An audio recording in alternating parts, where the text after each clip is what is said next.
ముందుగల మన Raj news channel చూసేటోళ్ళందరికీ శనార్థులుల్లా మీరందరూ సంబురంగా ఉండాలి. మన వార్తలు దినాం చూడాలని కోరుకుంటా. చలో మరి ఇయాల్టి మన రచ్చబండ ముచ్చట్లను షురు చేసుకుందాం. ఏపీ అసెంబ్లీ బడ్జెట్ సమావేశాలు ఇయ్యాల శాలైనయుల్లా. మొదలు గవర్నర్ అబ్దుల్ నజీర్ సారు ఉభయ సభలను ఉద్దేశించి బడ్జెట్ ప్రసంగం చేసిండు. ఇయాల ఓ దిక్కు గవర్నర్ మాట్లాడుతుంటే ఇంకో దిక్కు పంకపాటి లీడర్లంతా మా పార్టీని ప్రతిపక్షంగా గుర్తియ్యాలని నినాదాలు చేసిండ్రు. అయినా గవర్నర్ పట్టించుకోకపోయే వరకు వాకౌట్ చేసి పోయిండ్రు. ఇక ఆ ముచ్చట్లన్నిటి మీద ఓ నజరేద్దాం పాంతుగా. మాజీ సీఎం జగన్తో నట్టుగా వైసీపీకెంచి గెలిచిన ఎమ్మెల్యేలు ఎమ్మెల్సీలందరూ అసెంబ్లీలో వాకౌట్ చేసి బయటికి వచ్చినాక మాట్లాడుకుంటా మా పార్టీకి ప్రతిపక్ష హోదా ఇయ్యాలని పట్టుబట్టినట్టు చెప్పిండ్రు. ప్రజల గొంతుకను సభల ఇన్పిచ్చేది ప్రతిపక్షమే. ప్రజాస్వామ్యంలో ప్రతిపక్షానికి ఎంతో విలువ ఉంటది కాబట్టి మా పార్టీకి ప్రతిపక్ష హోదా ఇయ్యాల్సిందేనని డిమాండ్ చేసిండ్రు. రైతు సమస్యల పట్ల దాన్ని ప్రస్తావిస్తే మా మీద మరి ఇల్లు కేసు అది ఇది లీగల్ అంట. చూడండి ఎంత విడ్డూరంగా ఉందో. ఇవన్నింటినీ కూడా మేము అడగాలంటే ఇవన్నింటినీ రైతుల పట్ల మరి గొంతెత్తాలంటే ప్రతిపక్ష హోదా కావాలి. ప్రతిపక్షంగా గుర్తించాలి మా పార్టీని. కూటమి సర్కార్ అధికారంలోకి వచ్చి 9 నెలలు గడిచినా సూపర్ 6 హామీల మీద ఏం సప్పుడు లేదని గరమైండు. ఇక మేం రైతుల సమస్యల మీద పోరాటం చేస్తుంటే మా మీద కేసులు పెడుతున్నారని బొత్స సారు ఫైర్ అయిండు. ఇక ఈ ముచ్చట్ల అటు కూటమి లీడర్లు సుతం బగ్గనే కౌంటర్లేస్తున్నారు. నిజంగా కావాలి అంటే మీరు ఈ 5 సంవత్సరాల్లో మీరు ప్రతిపక్ష హోదా మీకు రాదు. అది మీరు మెంటల్గా ప్రిపేర్ అయిపోండి. 11 సీట్లతోటి మీకు ప్రతిపక్ష హోదా ఇవ్వబడదు, రాదు. ఎందుకంటే ఇట్ ఈస్ చంద్రబాబు గారు, గౌరవ ముఖ్యమంత్రి చంద్రబాబు గారు డిసైడ్ చేసేది కాదు, జనసేన డిసైడ్ చేసేది కాదు. దానికి రూల్స్ ఉన్నాయి, దానికి రెగ్యులేషన్స్ ఉన్నాయి. డిప్యూటీ సీఎం పవన్ కళ్యాణ్ మాత్రం ఈ 5 ఏండ్లలో మీకు ప్రతిపక్ష హోదా మాత్రం రాదని కుండబద్దలు కొట్టినట్టు చెప్పిండు. ఇక సీట్లు రాకున్నా ఎక్కువ శాతం ఓట్లు పంకపాటికి వచ్చినాయి కాబట్టి ప్రతిపక్ష హోదా ఇయ్యొచ్చు కదా అని అడిగితే పవన్ సార్ ఏమన్నాడో ఇనుండ్రి. అప్పుడు జర్మనీకి వెళ్ళిపోవాలండి. ఇప్పుడు జర్మనీలో ఏంటంటేనండి, నేను జర్మనీ రిజల్ట్స్ కూడా ఏదో వచ్చినాయి చూస్తా ఉన్నాను. ఎలక్షన్స్లో 25% వచ్చిన హైయెస్ట్ పర్సెంటేజ్ ఆఫ్ వచ్చిన ఓటుకి ఎంపీస్ ఇంత అసెంబ్లీ స్థానాలు ఉంటాయి వాళ్ళకి. 5% మించి తక్కువ వస్తే 5% ఓట్లు మిగతా వాళ్ళు పంచుకుంటారు. మనకు అలాంటి బెనిఫిట్ మనకి లేదు కాబట్టి మన రాజ్యాంగంలో లేదు. వాళ్ళు మంకుపట్టు పడితే they are free to go to Germany. ఓష్ని అన్నాలం పాడుగాను ప్రతిపక్ష హోదా కావాలంటే ఏకంగా జర్మనీకే పోవాలంటున్నాడు కదా. మొత్తానికైతే ఈ నడమ పవన్ సారు సుతం ఏర్పడకుండానే ప్రతిపక్ష పార్టీ మీద పంచులు గట్టిగానే వేస్తున్నాడు కదా. ఇక అటు టీడీపీ మంత్రులు ఎమ్మెల్యేలు మాట్లాడుకుంటా ప్రతిపక్ష హోదా ఇయ్యాల్సింది స్పీకరో సీఎం కాదు, ప్రజలు గెలిపితేనే అత్తదని ఎడ్డిచ్చిర్రు. శాసనసభకి వస్తామని చెప్పినటువంటి రాజకీయ పార్టీ కేవలం అటెండెన్స్ కోసమే వచ్చిందని చెప్పి తేటతెల్ల 60 రోజులు కంటిన్యూగా శాసనసభకి రాకపోతే శాసన సభ్యత్వాలు కోల్పోతారు. తద్వారా ఉప ఎన్నికలు వస్తాయి. ఈ 11 స్థానాలు కూడా ఓడిపోతామని చెప్పి భయపడి ఈ రోజు శాసనసభకి సంతకం గురించి అటెండెన్స్ గురించి వచ్చిన విషయాన్ని తెలియజేస్తున్నారు. అసెంబ్లీకి రాకుంటే ఎమ్మెల్యే సభ్యత్వం పోదనే ఇయాల జగన్ సభకచ్చిండని విమర్శించిర్రు. చూడాలి మరి రేపు జరిగే బడ్జెట్ సమావేశాలకు ఇటు మాజీ సీఎం జగన్ అటు వాళ్ళ పార్టీ ఎమ్మెల్యేలు ఎమ్మెల్సీలు హాజరుపడతారో లేకుంటే కూటమి నాయకులు మాత్రమే బడ్జెట్ పద్దుల గురించి చర్చిస్తారో.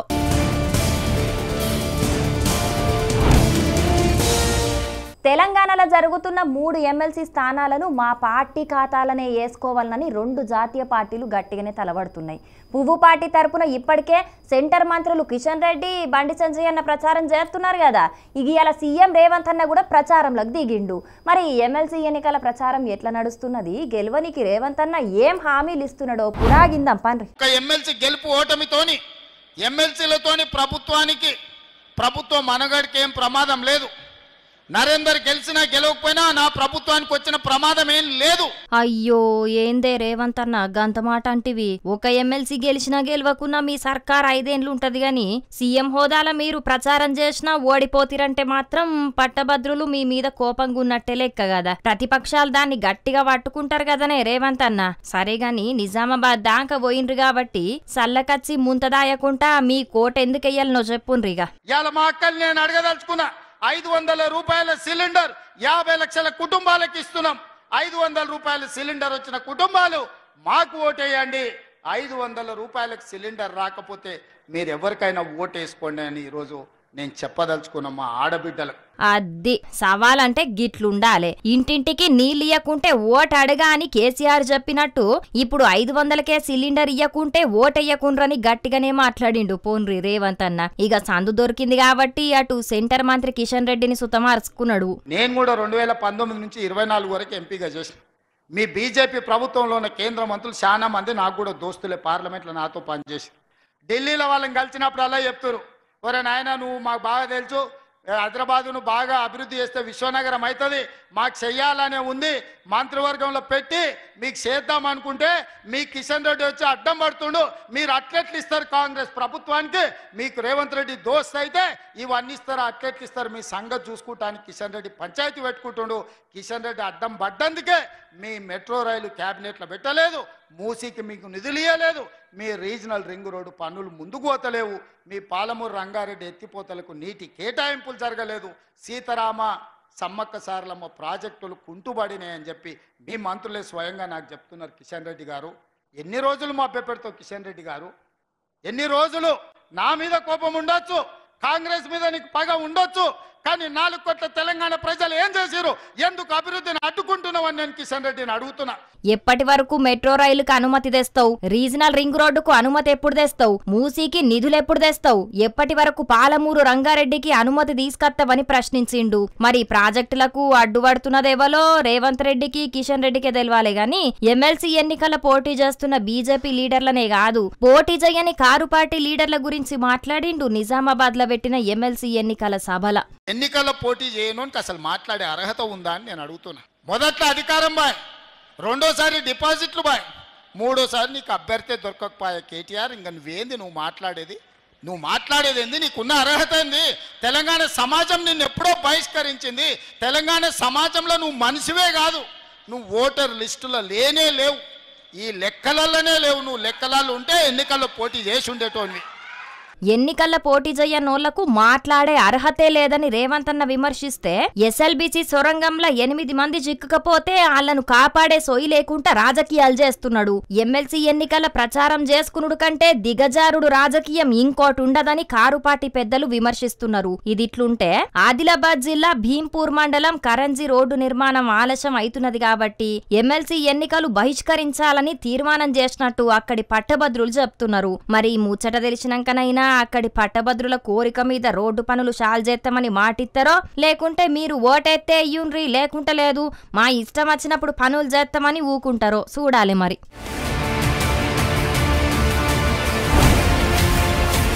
కొంతమంది చేతి పార్టీ లీడర్ల నడుమ పచ్చగడ్డేసిన భగ్గుమనే తట్టే ఉన్నాయి వాళ్ళ పంచాదులు చూస్తుంటే. ఒకటే నియోజకవర్గంలో ఉన్న ఒగలంటే ఒగలికి పడతనే లేదుల్లా, సందు దొరికిందంటే చాలు లొల్లికి దిగుతున్నారు. ఇప్పుడు మళ్ళీ ఏమైందంటారా? నేను అన్నుడు కాదు, ఆ లీడర్ సాబే ఏమంటున్నాడో మీరైనుండ్రి. మాకంత అర్హత లేదా? 46 ఏళ్ళు పార్టీ మోసిన వాళ్ళకు 2 మండలాల మార్కెట్ యార్డు చైర్మన్ పదవి అడిగే అర్హత లేదా మాకు? అంటే మేము పూర్తిగా పక్కన అంటే మేమేమి టిష్యూ పేపర్ లాగా కనబడుతున్నామా? టిష్యూ పేపర్లు అంటే కేవలం వాడుకుంటాం, తుడుచుకొని పడేస్తామనే మాదిరి మేము కనబడుతున్నామా?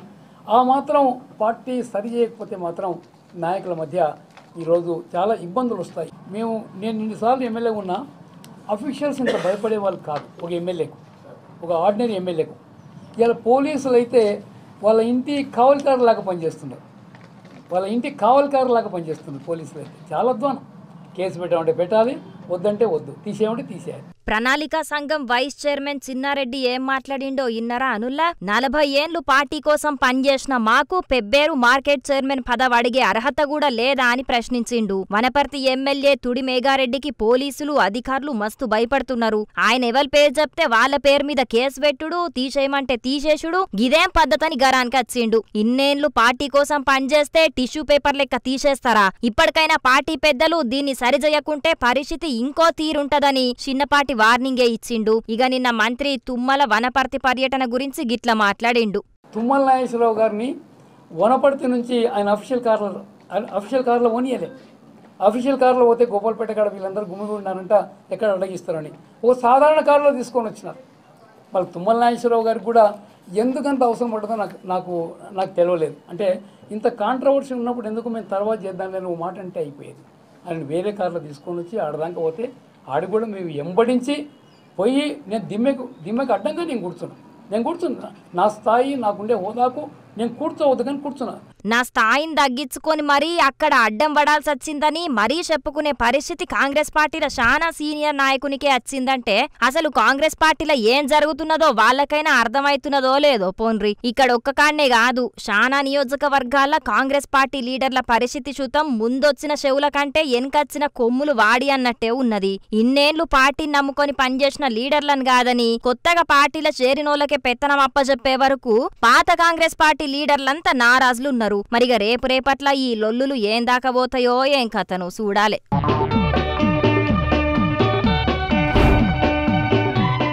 తెలంగాణలో రైతుల గోసలైతే చిన్నగా లెవ్వుల్లా.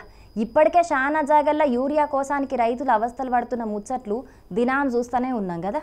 ఇక ఇప్పుడు పంటలు ఎండిపోతున్న ముచ్చట్లు కూడా చెప్పుకోవాల్సి వచ్చుడు నిజంగా బాధ అనిపిస్తున్నదుల్లా. ఆ వార్త చూస్తున్న మనకే పానంలో కలుక్కుమంటే పంట పండిస్తున్న రైతు గుండె ఇంకెంత ఆవిరైపోతున్నదో తలుచుకుంటేనే ఎట్లనో అనిపిస్తున్నదో అలా. నీళ్లు వారితే పచ్చగా కలకల్లాడే వరి పొలాలు ఇప్పుడు నీళ్లు లేక ఎట్ల నెర్రలు వారినయో చూస్తున్నారా అనుల్లా. ఆ పొలాలను చూస్తుంటే చాలా రోజుల సంధి పొలానికి నీళ్లు పెట్టినట్టుగా అనస్తున్నది. పాపం కండ్ల ముందే పొలాలు ఎండిపోతుండే వరకు రైతుల పరిస్థితి దారుణమున్నదుల్లా. నల్గొండ జిల్లా కట్టంగూరు మండలం మునుకుంట్ల ఊళ్ళో ఉన్న రైతులు పొలాలు ఎండిపోతున్నాయని కంట తడి పెడుతున్నారు. ఇప్పటికే ఎకరానికి 20,000 దాకా పెట్టుబడులు పెట్టిరట. ఇప్పుడు పొట్టకచ్చినాక నీళ్లు లేక ఎండిపోయే కాలం వచ్చిందని బాధపడుతున్నారు.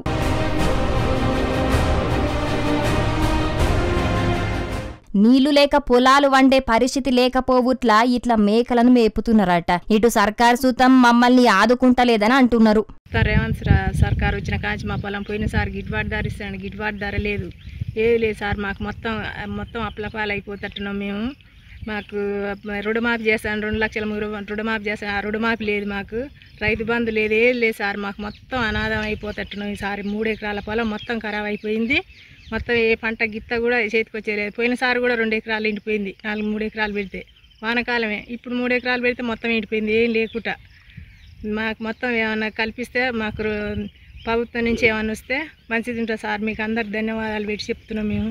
ఇన్నరా పాప మా అమ్మ ఎంత బాధపడుతున్నదో. పోయినసారి పంట సుతం ఎండిపోయిందట. ఇక ఈసారన్నా పండుతుందనుకుంటే ఈ ఏడు పంట కూడా ఎండిపోయింది కాబట్టి సర్కారే మమ్మల్ని ఆదుకోవాలని అంటున్నది. ఈమెనే కాదు చాలా మంది రైతులది గిదే గోసున్నది. 4 ఎకరాల పొలం ఎండిపోయింది. బోరు పోసలేదు, కరెంటు ట్రబుల్ వస్తుంది, రైతు బంధు పడలేదు. మా ఇస్తానన్నది మా ముఖ్యమంత్రి ఏమి ఇస్తలేడు. మమ్మల్ని అరియో గోస తీస్తున్నాం, పసల మేపుకుంటున్నాం. వరిసేను నీళ్ళు మొత్తం బిల్కుల్ బంద్ అయినాయి. ఎందుకు యాంచలేస్తే బోర్లు వేయలే? బోర్లు వేసినాం, ఫెయిల్ అయినాయి. 4 బోర్లు వేసినా 4 ఫెయిల్ అయినాయి. మరి ఫెయిల్ అయినాక మరి నాటేట పెట్టినావు? ఆ తిరుపతిలో మామూలుగా పెట్టాము, అప్పుడు వారింది, ఇప్పుడు మొత్తం ఎండిపోయింది. కాలువ నీళ్ళు రావట్లేవా? కాలువ నీళ్ళు ఇవ్వయ్యా మాకు, చెరువు నీళ్ళే. చెరువు మరి నిండలేదా మీది? చెరువు ఇప్పుడు 2 సంవత్సరాలు మొత్తం ఎండిపోయింది, అసలే రావట్లే. ఏ చెరువు నీళ్ళు వస్తాయి? మా ఈ పరడా చెరువు నుంచి ఆ చెరువు నింతే మునుకుంట్ల చెరువుకి వస్తాయి. కాలువ లేదు మాకు, తలుపులు చక్కగా లేవు, చాలా ఇబ్బంది పాలవుతున్నాం. రైతులేమో గిట్ల చెప్తున్నారు. సీఎం రేవంత్ అన్ననేమో ఇయ్యాలనే ఏం మాట్లాడిండో ఇనుండ్రి. ప్రతి ఎకరాకు 6,000 చొప్పున సంవత్సరానికి 12,000 ఇయ్యాల. రైతు భరోసా మీ ఖాతాలలో పడితేనే కాంగ్రెస్ పార్టీకి ఓటేయండి. బరాబర్ ఎకరానికి 6,000 చొప్పున 12,000 రైతుల ఖాతాల పడితేనే మా ఎమ్మెల్సీ అభ్యర్థికి ఓటేయుండ్రి అని అంటున్నాడు. ఇక రేవంత్ అన్న మాటల్లో ఉన్న కాన్ఫిడెన్స్ చూస్తేనేమో అందరికి రైతు భరోసా పైసలు పడ్డట్టే అనిపిస్తున్నది. కానీ రైతులు మాత్రం ఏ ఊరికి పోయినా మాకు రైతు భరోసా పడలేదంటే మాకు పడలేదని మొత్తుకుంటున్నారు. మరి దీంట్లో రైతులు అబద్ధమాడుతున్నారో సీఎం రేవంత్ అన్నే అబద్ధమాడుతున్నాడో సర్కార్ పెద్దలే తేల్వాలి. మరి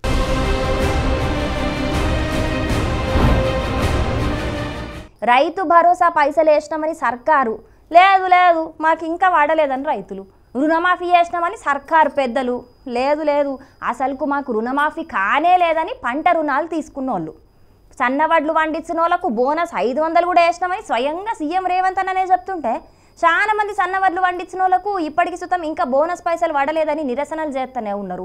ఇగో ఇవాళ కూడా గిడేం చేసిరు. రైతాంగానికి 500 రూపాయల బోనస్ వెంటనే, 500 రూపాయల బోనస్ వెంటనే. రైతుల దగ్గర ఉన్న సన్నవడ్లకు ప్రభుత్వం చెప్పిన 500 రూపాయల బోనస్ ను ఎంబటే ఇయ్యాలని సూర్యాపేట జిల్లా తుంగతుర్తి మండల కేంద్రంలో నిరసన తెలిపిండ్రు రైతులు, కారుపాటి కార్యకర్తలు. వడ్లమ్మి 2 నెలలు దాటినా ఇంకా మా ఖాతాలల్ల పైసలు పడలేవని అంటున్నారు. సర్కార్ పెద్దలు జూట మాటలు చెప్తున్నారు. బోనస్ ఎగ్గొట్టుడే కాదు, ఇటు యాసంగి పంటకు నీళ్లు సుతం ఇయ్యకపోవుట్లా పొలాలన్నీ ఎండిపోతున్నాయని గరానికత్తున్నారు. అబద్ధాలతో అధికారంలోకి వచ్చినటువంటి ప్రభుత్వం రైతాంగానికి సన్నధాన్యానికి ఇస్తానన్నటువంటి 500 రూపాయల బోనస్ను వెంటనే రైతుల ఖాతాల్లో జమ చేయాలి. 2 నెలలు దాటింది.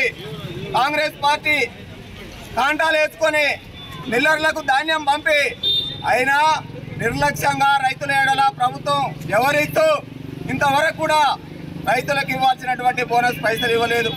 ఒక బోనస్ పైసలే కాదు, యాసంగి పంట వేసుకున్నారు రైతులు, కాలువల్లో నీళ్ళు వస్తాయని ఆశపడి.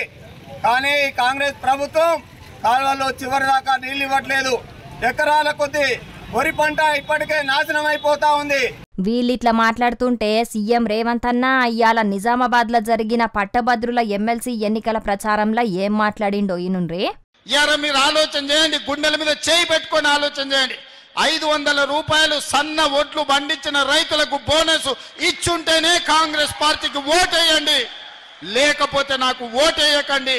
మీరు ఆ ఓటు ఎవరికైనా వేసుకోండి. ఇలా సన్న ఓట్లు పండించిన రైతులకు 500 రూపాయల బోనస్ ఇచ్చింది మేము కాదా? మీరు ఒక్కసారి ఆలోచన చెయ్యండి మిత్రులారా. ఇన్నరా సీఎం రేవంత్ అన్న ఏమన్నాడో? సన్నవడ్లు వండించిన ప్రతి ఒక్క రైతుకు 500 రూపాయల బోనస్ వేసిందట ఈ సర్కారు. ఆ బోనస్ పైసలు వడ్డోళ్ళు మాత్రమే ఎమ్మెల్సీ ఎన్నికల్లో మా అభ్యర్థికి ఓటేయుండ్రని బాజప్తా చెప్తున్నాడు. మరిగా పట్టభద్రులు అటు రైతుల మాటలు ఇటు సీఎం రేవంత్ అన్న మాటలు కూడా వింటున్నారు కాబట్టి సీఎం చెప్పింది నిజమో రైతులు చెప్పింది నిజమో మీరే తెలుసుకోండి. ఎవరిని గెలిపిస్తారో మీరే నిర్ణయం తీసుకోండి.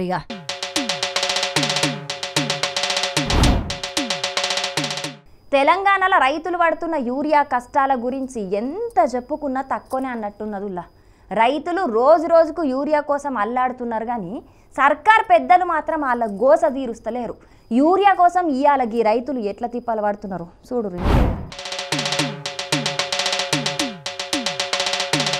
ఈడ చెప్పులను లైన్లల్లో పెట్టింది దేనికోసానికో మీకు ఈ పాటికే సమజయ్యే ఉంటది. కరీంనగర్ జిల్లా తిమ్మాపూర్ మండల కేంద్రంలో ఉన్న ప్రాథమిక వ్యవసాయ సహకార కేంద్రం దగ్గర ఎరువుల బస్తాల కోసం అక్కడ రైతులు క్యూ లైన్ల చెప్పులను పెట్టిండ్రు. సొసైటీకి 300 బస్తాలు మాత్రమే వచ్చినాయని తెలిసి మస్తు మంది రైతులు వచ్చిండ్రు. కాకుంటే ఒక్క రైతుకు 1 బస్తా చొప్పునే అధికారులు పంపిణీ చేస్తుండే వరకు రైతులు నారాజైతున్నారు. 1 బత్తా అయితే ఏమెట్కి మొదలైతదని అంటున్నారు. ఇక గిదిట్లుంటే గిది చూడుండ్రి.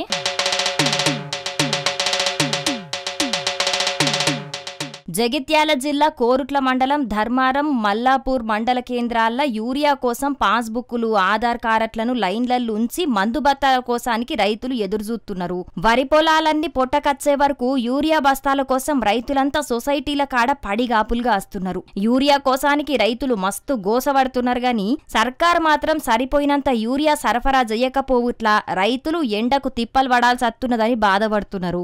ఈ ముచ్చట్ల మాజీ మంత్రి హరీష్ రావు సారు సర్కార్ మీద బగ్గనే ఫైర్ అవుతున్నాడు. మొన్న మైబాద్ జిల్లాల యూరియా పంపిణీ కోసం పోలీసులు టోకెన్లు జారీ చేసిండ్రు. ఇయాల జగిత్యాల రైతులు పాస్బుక్లు ఆధార్ కార్డులు క్యూల పెట్టిన పరిస్థితి వచ్చింది. ఉమ్మడి రాష్ట్రంలో రైతుల కన్నీళ్ల కడగండ్లను ఈ సర్కార్ మళ్ళా తీసుకొచ్చిందని ఫైర్ అయిండు. బీఆర్ఎస్ పాలనల రాజులెక్కున్న రైతును నట్టేట ముంచి నడి రోడ్డు మీదకు తెచ్చిన ఘనత రేవంత్ రెడ్డికే దక్కుతదని గరమైండు. ఎవలేం మాట్లాడినా దేశానికి అన్నం పెట్టిన రైతు ఇయాల అన్నమో రామచంద్ర అనే పరిస్థితి మాత్రం వస్తున్నది. కాబట్టి ఇప్పటికైనా సర్కార్ రైతులను పట్టించుకొని రైతుల తిప్పలు తీర్వాలని డిమాండ్ చేస్తున్నారు అవస్థ పడుతున్న రైతులు.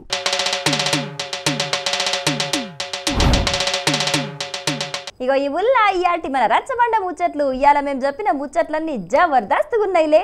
దినం ఇంతకంటే ఖతర్నాక్ ముచ్చట్లను దేవులాడి మీకోసం పట్టుకొస్తూనే ఉంటాం. కాబట్టి మన రాజ్ న్యూస్ ఛానల్ను మరవకుండా చూస్తూనే ఉండండి. సరేనా? ఉంటాం వల్ల నమస్తే.